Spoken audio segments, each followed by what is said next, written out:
The last thing Nurse Hazel Bennett expected to find in the hospital's abandoned wing was a dying star dragon.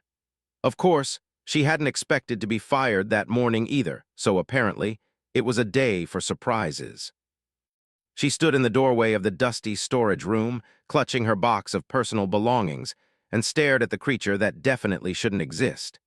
It lay curled among discarded medical equipment, its scales shifting between deep purple and midnight blue, occasionally flickering with what looked like actual starlight. With each labored breath, small clouds of stardust escaped its nostrils.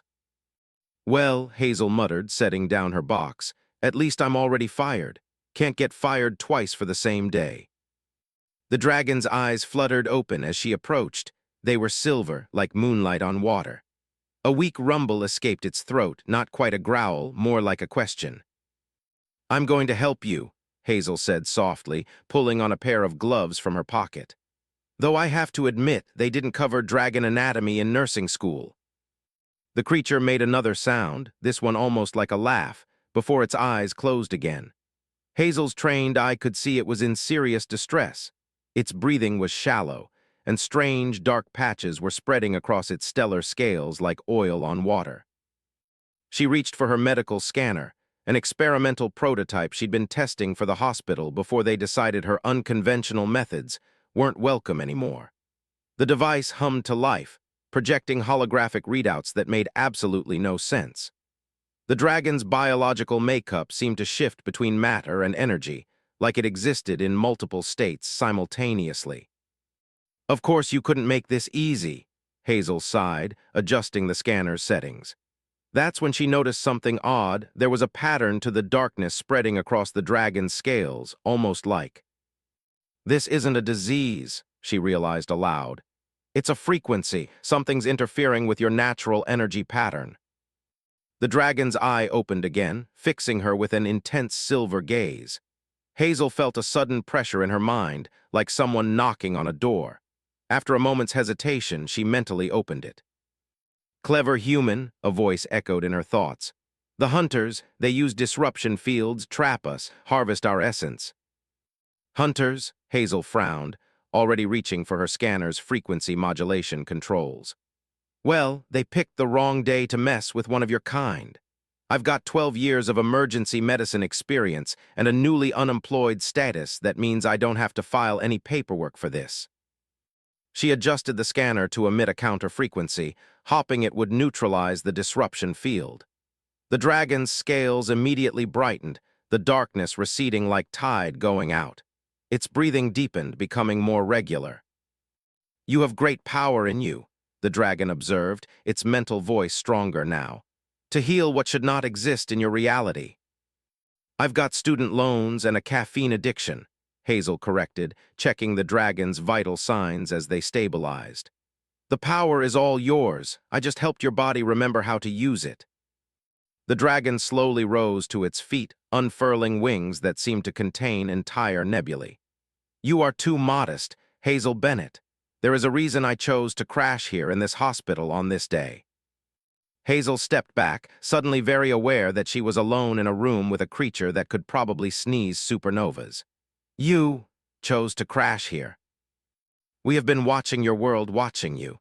The way you heal, the way you care for all beings, regardless of their origin or nature. We need that. The galaxy needs that."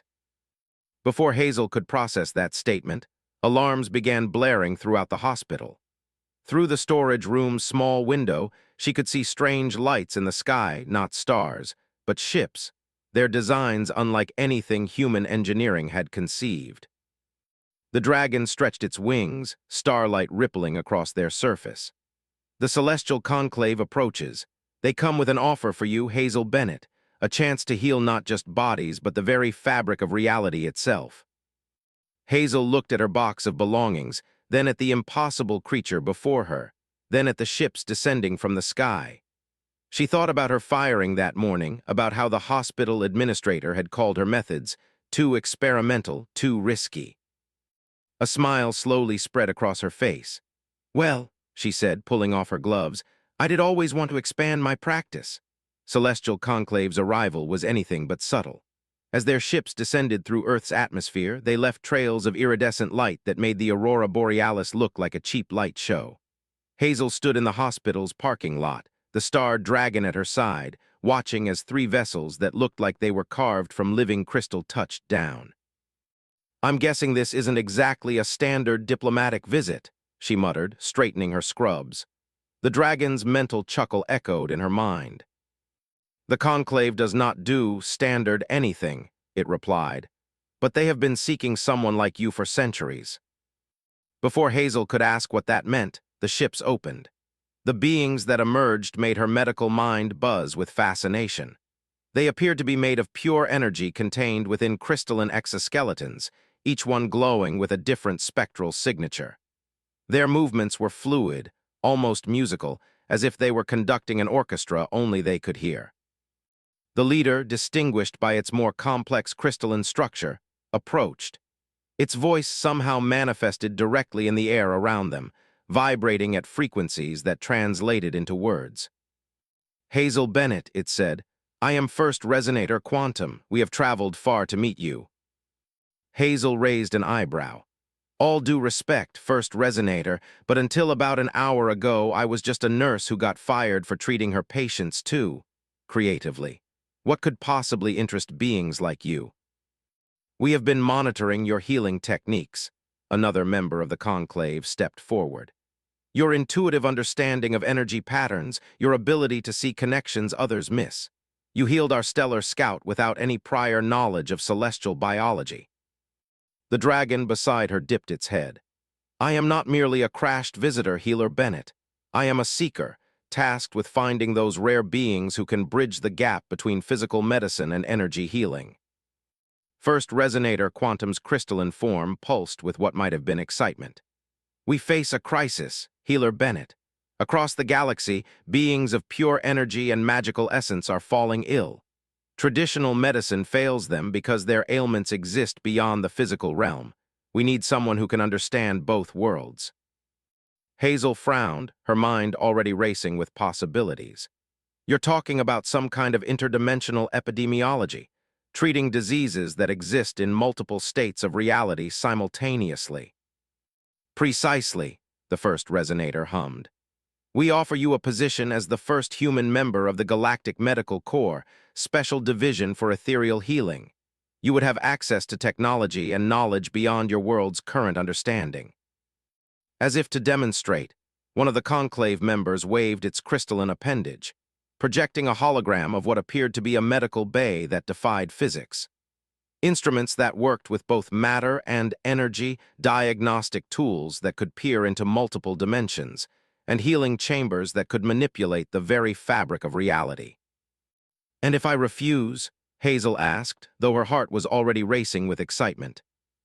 The dragon's tail swished. "Then you return to seeking employment at another Earth hospital, bound by their limited understanding of what healing can be." Hazel laughed. "That's not exactly playing fair." She looked at her hands, remembering all the times she'd known exactly what a patient needed despite what the standard protocols said.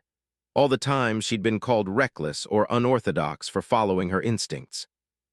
"I have conditions," she said finally. "I want to learn everything you can teach me, but I also want to help establish a program to train other humans. Earth needs to be ready for what's out there." First Resonator Quantum's crystal structure shimmered with what might have been approval. "We anticipated such a request. It is part of why you were chosen. Your desire to share knowledge, to elevate others, these are rare qualities in the galaxy." "There is more." Another conclave member stepped forward. "We believe the illness affecting energy beings may eventually threaten physical beings as well. The boundaries between realities grow thin. We need someone who understands both worlds to help us find a solution."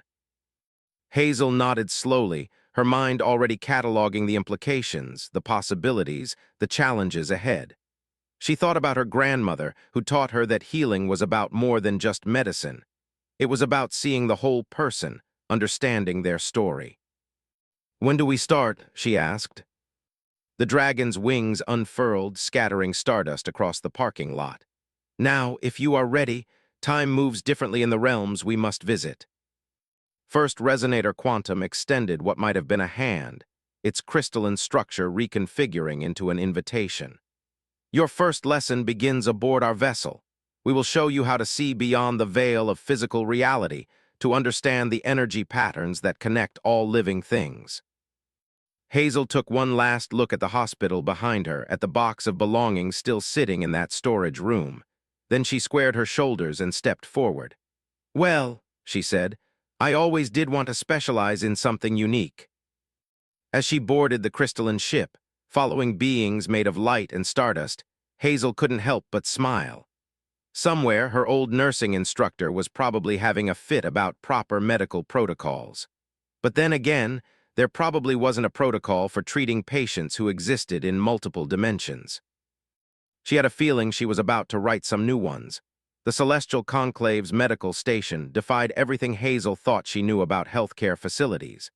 Suspended in the space between dimensions, it resembled a massive crystal lotus, each petal housing different healing chambers that operated according to laws of physics she was still struggling to understand.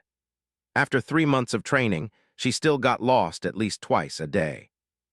Today, she stood in the ethereal ward, facing her most challenging case yet. The patient before her was a being of pure thought and memory, its consciousness scattered across multiple planes of existence. To everyone else, the treatment chamber appeared empty, but Hazel could see it flickering patterns of neural energy, memories sparking like distant stars.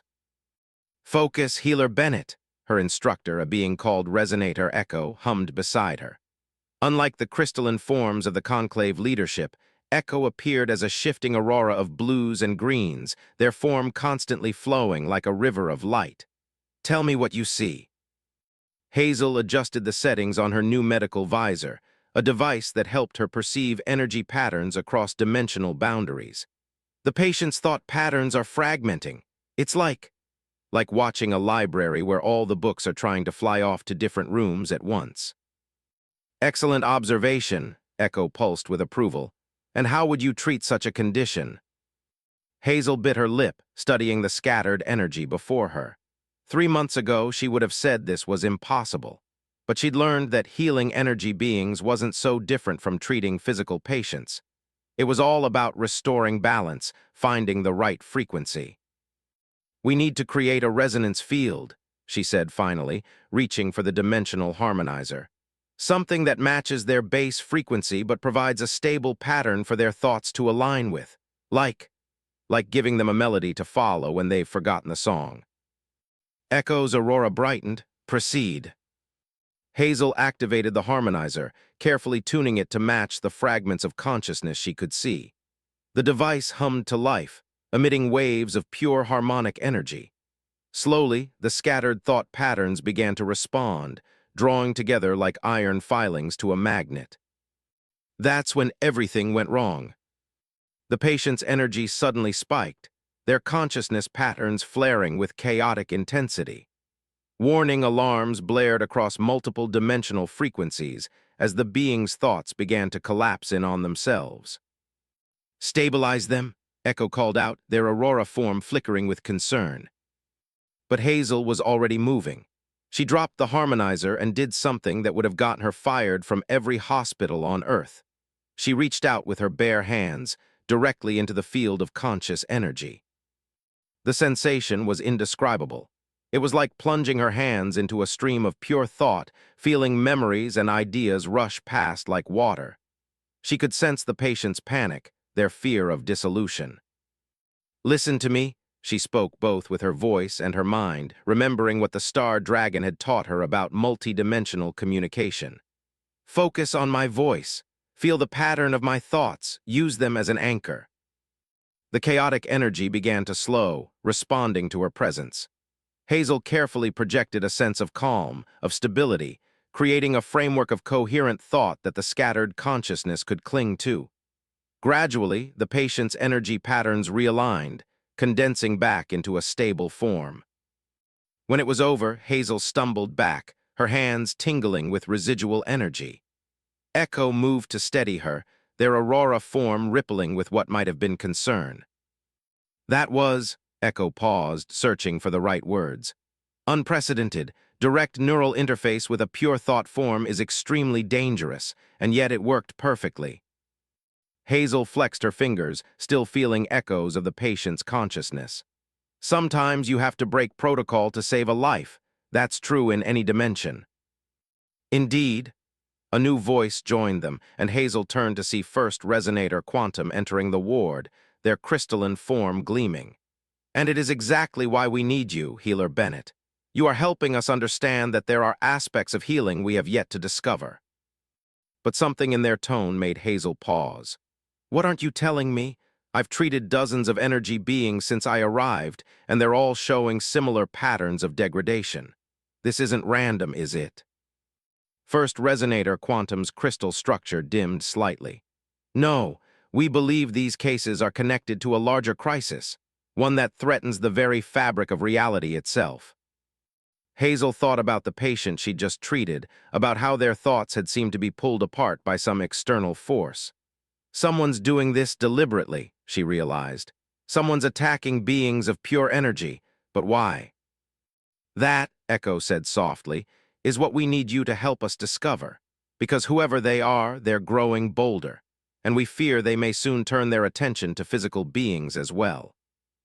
Hazel looked down at her hands, still shimmering with traces of interdimensional energy, and made a decision.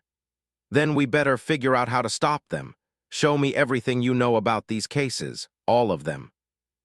As Echo began pulling up holographic case files, Hazel couldn't help but smile grimly.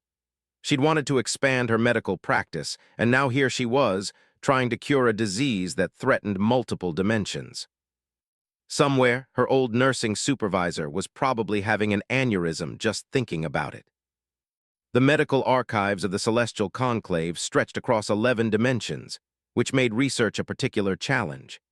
Hazel sat surrounded by holographic case files, her eyes tired from reading energy signatures instead of words. The star dragon, who she now knew as Stellar Scout Lyra, curled around her workstation like a living constellation. There's a pattern here, Hazel muttered, manipulating a three-dimensional graph of infection rates. Look at how the cases spread. It's not random at all, it's following the quantum ley lines between dimensions. Like a predator following paths through a forest, Lyra observed, their stellar scales shimming with concern. Exactly. Hazel pulled up another set of data, this one showing the degradation patterns of affected energy beings. But here's what's really interesting. The infection doesn't just break down consciousness, it harvests it. These beings aren't just getting sick, they're being consumed. The door to the archive chamber dissolved, allowing Echo to enter. Their aurora form was dimmer than usual, suggesting concern. Healer Bennett, we have a new case, a physical being this time. Hazel's head snapped up. What, where? The quantum surgery ward, you should see for yourself. The quantum surgery ward occupied a space that existed simultaneously in multiple realities. As Hazel entered, she saw the patient, a human diplomat who had been stationed on an energy being world. He lay on the treatment platform, his body present in normal space, but his consciousness flickering between dimensions like a faulty hologram. Dear God, Hazel breathed, activating her medical visor. The diplomat's neural patterns showed the same degradation she'd seen in the energy beings, but with a crucial difference. His consciousness isn't just scattering, it's being converted. Someone's trying to transform physical consciousness into pure energy. First Resonator Quantum materialized beside her, their crystal structure pulsing with urgency. Can you treat him? Hazel was already moving, pulling up holographic controls for the quantum field generators. Maybe, but I need to try something dangerous. She looked at Echo. Remember how you said direct neural interface was extremely dangerous? Echo's aurora form flickered. You cannot be serious. His consciousness is being pulled across dimensional boundaries. I need to follow it, trace it back to the source. Hazel began calibrating the medical equipment. Lyra, I need you to anchor me. Echo, monitor my vital signs. If my neural patterns start to degrade, pull me back immediately. First Resonator Quantum moved forward. This is beyond reckless, Healer Bennett. No, Hazel said firmly, preparing the neural interface crown. This is necessary because now we know what they're doing. They're not just attacking energy beings, they're harvesting consciousness itself, converting it from physical to energy state. The question is, why? Before anyone could stop her, Hazel activated the neural interface. The sensation was like diving into an ocean made of thoughts. She could feel the diplomat's consciousness, fragmenting and scattering, being pulled along invisible currents. Following these streams of thought, she pushed deeper into the quantum realm. That's when she saw them. Dark entities moving through the spaces between dimensions, their forms composed of harvested consciousness.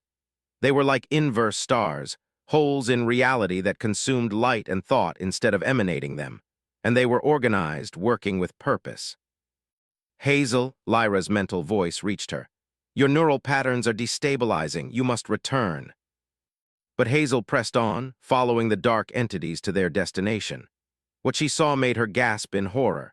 A vast collection of stolen consciousness, billions of fragments of thought and memory, all being fused together into something massive, something that was almost awake. They're building a mind, she whispered into the void.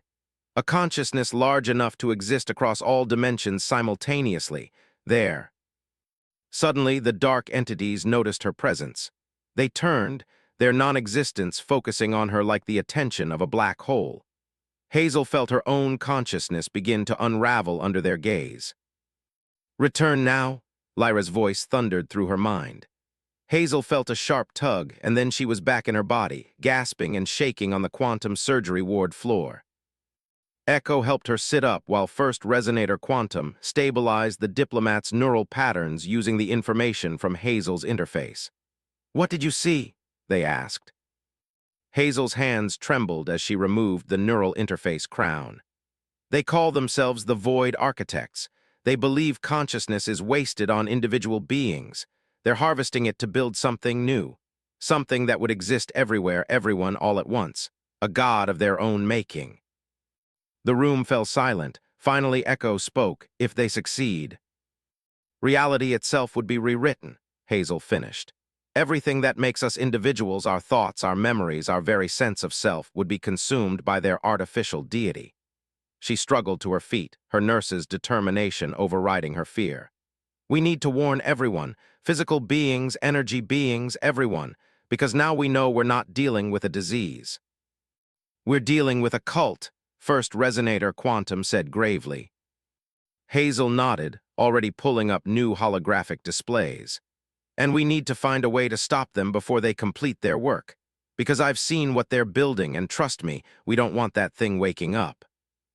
As the others began mobilizing, Hazel looked down at her hands, still tingling with interdimensional energy. She'd wanted to expand her medical practice, to heal beings other doctors couldn't help. Instead, she'd stumbled into a war for the soul of reality itself. Just another day at the office, she muttered and got back to work. The quantum medical bay had been transformed into a war room. Holographic displays showed consciousness harvesting rates across multiple dimensions, while energy beings and physical entities from 100 different species worked together to coordinate their defense. At the center of it all stood Hazel, her medical visor now modified to track the movements of the Void Architects. Their artificial deity is nearly complete, she announced, manipulating a complex dimensional map. They've harvested enough consciousness to achieve critical mass. Once it awakens, it will begin absorbing all sentient thought automatically. First Resonator Quantum's crystalline form pulsed with urgency. Then we must strike now, our combined forces. Won't be enough, Hazel interrupted. I've seen this thing. Conventional weapons, even quantum-based ones, won't stop it. We need to think like healers, not warriors. Lyra the Star Dragon unfurled their cosmic wings. What do you propose? Hazel pulled up the neural scans she'd taken during her interdimensional journey. Look at the pattern of consciousness absorption. It's not just collecting thoughts and memories, it's trying to achieve a specific frequency. A resonance that would let it exist in all dimensions at once. Echo's Aurora form brightened with realization. Like your harmonizer treatment, the one you used to stabilize scattered consciousness. Exactly, Hazel smiled grimly. But what happens when you introduce the wrong frequency into a harmonic system? Disruption, first resonator quantum answered. Cascading failure, but the scale required. Would be massive, Hazel agreed. We'd need to link every healer, every being capable of projecting consciousness, into a single network. Create a counter-frequency powerful enough to disrupt their artificial deity before it fully awakens. The room erupted in discussion. What Hazel was proposing had never been attempted: a synchronized mental link across multiple dimensions, connecting physical and energy beings alike. The risks were enormous. If we fail, Echo warned, we could scatter our own consciousness across reality. If we do nothing, we lose our consciousness anyway, Hazel countered. She looked around the room, meeting the eyes, sensory organs, and energy patterns of each being present. I know it's dangerous, but as a nurse, sometimes you have to take risks to save lives. That's true in any dimension. First resonator quantum was silent for a long moment. Finally, their crystal structure brightened. What do you need from us? The next few hours were a blur of preparation. The medical station's quantum field generators were repurposed to create a massive consciousness-linking network. Healers from across the galaxy arrived, each bringing their own unique understanding of the mind and spirit. Hazel stood at the center of it all, the neural interface crown now modified to serve as a focal point for their combined effort. Lyra curled around her, their stellar form providing protection against the dimensional energies they would be channeling. Remember, Hazel instructed the assembled healers, we're not trying to destroy the harvested consciousness, we're trying to free it. Think of it like treating a massive psychic infection. We need to break the artificial deity's hold on the stolen minds and help them find their way home. They're coming, Lyra warned. Through her enhanced visor, Hazel could see them, the void architects, streaming through the quantum realm, pushing their creation toward its final awakening.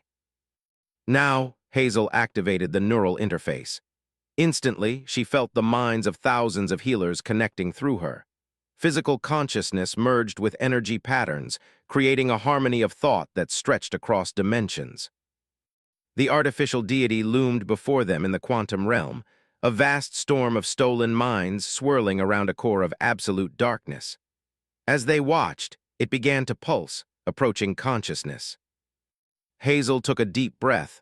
Together, she called across the mental link, project the counter-frequency. The combined consciousness of the healers surged through her, each mind contributing its own unique note to their harmonic assault. Hazel shaped their energy, drawing on every scrap of medical knowledge she possessed, treating this monstrosity like the disease it was. The void architects fought back, trying to corrupt their unified consciousness, to draw them into their creation. Hazel felt minds beginning to waver, the strain of maintaining the link becoming unbearable. That's when she remembered something from her early nursing days. During a mass casualty incident, she'd learned that healing wasn't just about medical knowledge, it was about hope, about believing in life itself. Feel it, she projected across the link. Every life you've saved, every being you've helped, that's what makes us strong. We're not just fighting their frequency, we're reminding those stolen minds what it means to be alive. The harmony shifted, becoming something more than just a counter-frequency.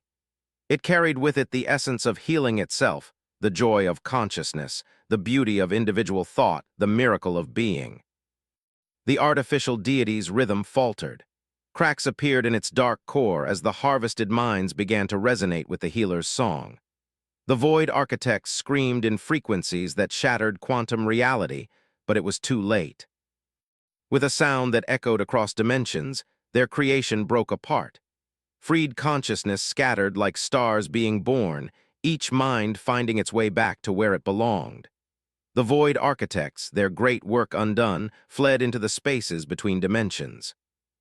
When it was over, Hazel found herself back in the medical station, exhausted but triumphant. Echo and first resonator quantum helped her stand as Lyra nuzzled her gently with their stellar snout. You did it, Echo's Aurora form glowed with pride. You found a way to heal reality itself. Hazel shook her head, smiling. We did it, all of us. because that's what healing has always been about, helping life find its way back to itself. First, resonator quantum's crystal structure shimmered. And now, what will you do? Hazel looked around at the gathered healers, at the beings of light and matter who had joined together to save consciousness itself. Well, she said, I think it's time we started that training program I mentioned, because clearly the galaxy needs more nurses who can think outside the dimensional box. As the others laughed, Hazel touched the medical visor that had started it all. 6 months ago, she'd been fired for being too unconventional. Now she was helping establish an interdimensional medical school. Sometimes, she reflected, the best treatment was simply refusing to accept limitations, in medicine, in reality, or in yourself.